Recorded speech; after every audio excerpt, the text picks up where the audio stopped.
Netflix adalah salah satu jaringan televisi internet terkemuka di dunia dengan lebih dari 100 juta anggota di 190 negara.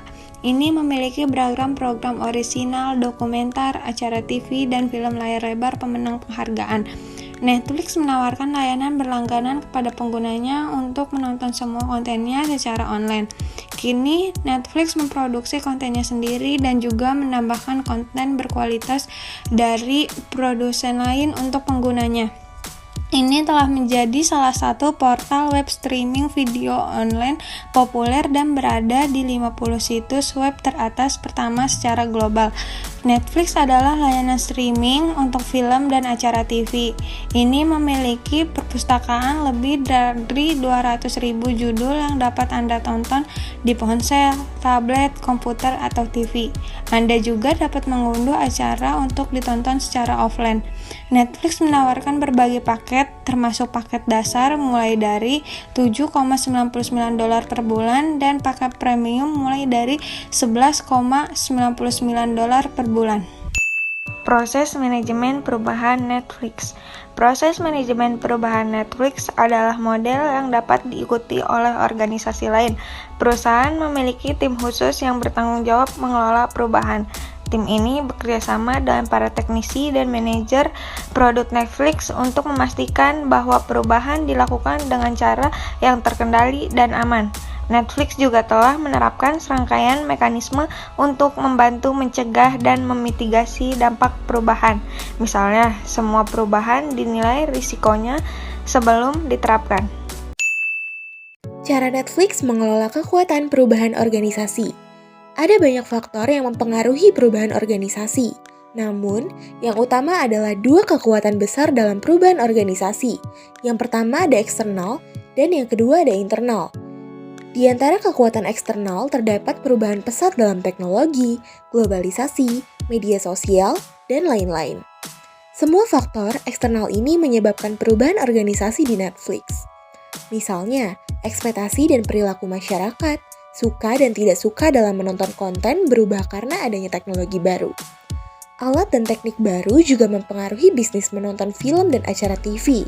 Namun, Netflix mengelola semua kekuatan perubahan tersebut dan merespons secara besar-besaran untuk memenuhi ekspektasi konsumennya. Bagaimana Netflix menggunakan data untuk mendorong perubahan? Tim data Netflix terdiri lebih dari 800 orang, termasuk ahli statistik, analis, dan insinyur. Misi mereka sederhana, untuk membantu Netflix memahami bisnisnya dan dunianya. Untuk melakukan ini, mereka mengumpulkan dan memproses banyak sekali data setiap hari.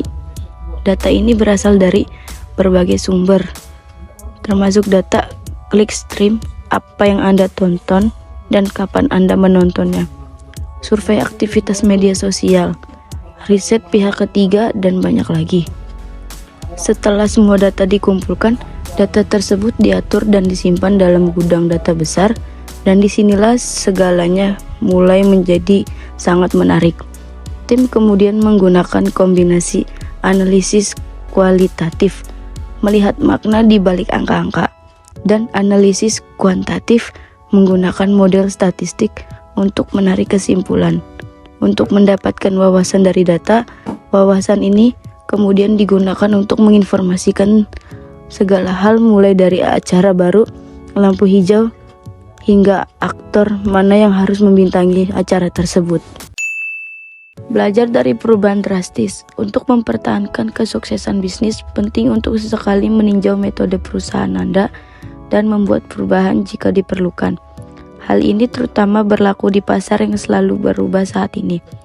Netflix, penyediaan konten video streaming terkemuka, mengetahui hal ini dengan baik. Pada tahun 2011, perusahaan melakukan perubahan drastis pada model bisnisnya, yang membuat banyak pelanggannya kecewa. Namun berkat perencanaan dan pelaksanaan yang matang, perubahan tersebut akhirnya berhasil dan menghasilkan peningkatan keuntungan bagi perusahaan. Pengenalan perubahan drastis bisa menjadi proses yang sulit. Namun dengan perencanaan dan pelaksanaan yang tepat, hal ini bisa berhasil.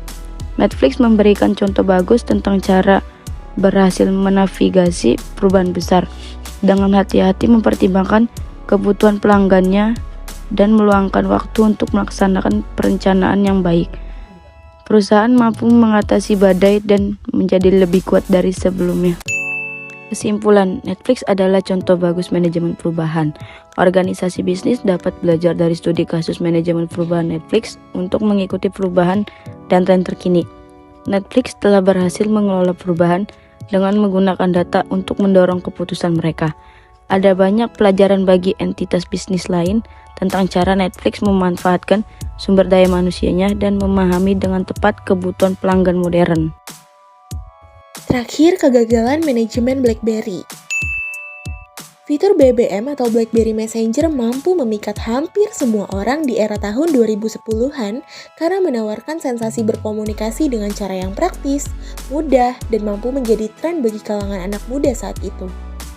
Desain BlackBerry yang terkenal dengan bentuk keyboard QWERTY katanya tidak mau beradaptasi dengan perkembangan dunia teknologi yang mulai memilih desain layar sentuh untuk produk yang dikeluarkan.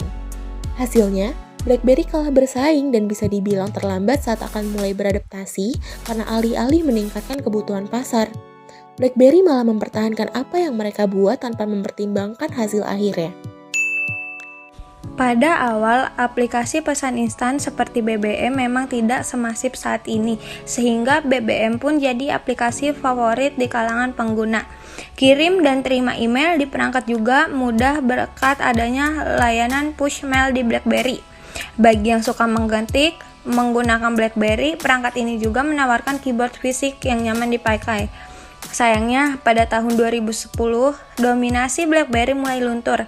Kehadiran berbagai model smartphone baru hingga aplikasi BBM ke platform iOS atau Android pun tak bisa jadi solusi kebangkitannya. Akhirnya, pada tahun 2016, BlackBerry memutuskan untuk berhenti dari dunia bisnis smartphone. Hal yang membuat BlackBerry tumbang di tengah persaingan bisnis smartphone. Pertama, gagal beradaptasi. Bisnis apapun kalau mau bertahan memang harus berhasil dalam adaptasi mengikuti perkembangan zaman. Nah, satu hal yang membuat BlackBerry tak bisa bertahan adalah kegagalan dalam beradaptasi. Salah satu contoh paling mencolok adalah kurangnya inovasi BlackBerry pada teknologi layar sentuh. BlackBerry memang punya BB Storm yang mendukung layar sentuh, namun saat itu pengguna lebih senang dengan keyboard fisik.